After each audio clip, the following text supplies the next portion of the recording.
And President Biden is preparing for a full press conference at the White House on day 364 of his presidency. Mr. Biden will take questions on the pandemic, the economy, and a host of other issues. The news conference comes as the president's approval rating is at its lowest level since he took office. Joining me now is CBS News political contributor Sean Sullivan. Sean is also a White House reporter for The Washington Post. Hi, Sean. Great to see you. So you have new reporting connecting the president's connected to the president's declining approval rating. How was Afghanistan a turning point, and how did it shape the rest of his first year in office? Well, Tanya, when you go back and you look at the pitch that President Biden made as a candidate, it was largely rooted in saying, look, we are going to restore the government, the country to a more competent state, a more calm state. You know, a lot of the chaos that people did not like about the Trump years, Biden was offering a chance to turn the page on that.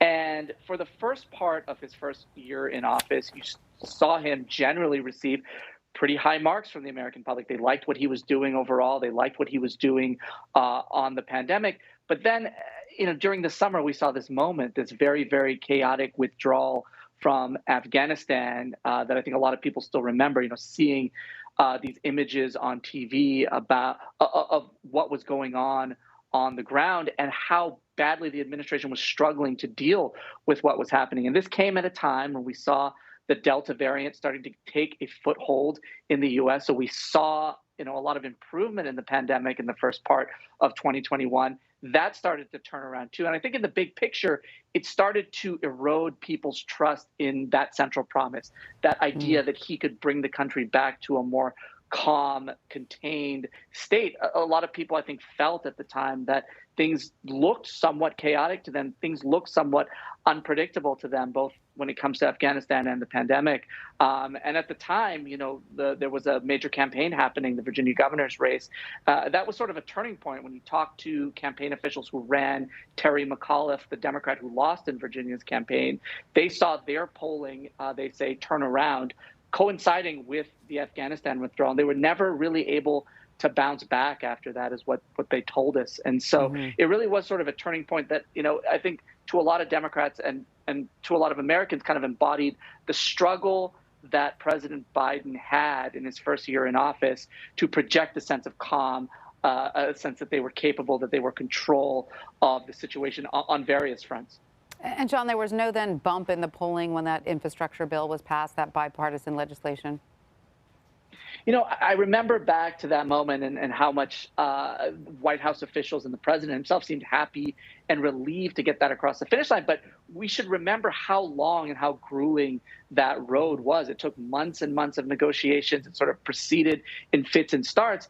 And some Democrats I talked to say, look, the end result was a bill that will, be transformative in many ways and change, the shape of infrastructure in the United States. But they think that it came at a cost, and that cost was displaying for the American people all of the various disagreements that Democrats had with each other, how long and how messy this process ended up being. And that sort of overtook, in the eyes of some Democrats, the end result. And so here we are, some months removed from the passage of that bill. We haven't seen a really big bump, as you say, in the polls for President Biden. I think we're going to see him try to sell that infrastructure bill more in the weeks and months ahead. But, how much political benefit he and his party will accrue from that, I think remains to be seen. And so far, there just isn't much evidence that it's really helping them all that much. And then looking at the president's speech today, what is the Biden administration hoping the American people will take away out of President Biden's remarks? Well, Tanya, I think White House officials want this moment to be one where the president can say, hey, here's what we got done in year one in the face of a lot of big obstacles. I think we can expect him to point to the American Rescue Plan and the COVID relief money that he was able to pass. I think infrastructure is another area that they certainly want to highlight. But it's also an opportunity for the president to face some questions about things that haven't gone very well. And there's a lot that hasn't gone well. And you look at the economy right now and the struggles this president and this White House have had to contain rising prices. I think that's some ground that he's going to face questions on today. The future of the pandemic is another one. What is the administration's long-term plan? They have struggled in recent weeks to keep up with the demand for testing. I think we can expect him to see some questions on that. And then this question of what is to come when it comes to his legislative agenda. He was not able to push across the finish line this sweeping climate and social spending bill that they had hoped to get passed last year.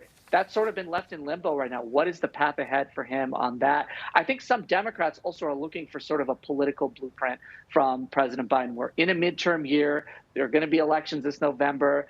History shows that first midterms are not kind to the president's party. And so I think some Democrats are going to be looking for something of a message. What is the Democratic pitch going to be to voters that they should give them another term in office? Because right now, when you look across the map, there's a lot of worry in the Democratic Party about losing the House, potentially even losing control of the Senate. Of course, that would make things even harder for President Biden coming out of the midterms. So beyond the policy implications of today's speech, I think people are definitely looking for what is that campaign year message. It's not really clear yet what it's going to be for Democrats. Yeah, a lot of Democrats carefully listening to that messaging today. All right, Sean Sullivan, thank you so much. Thanks.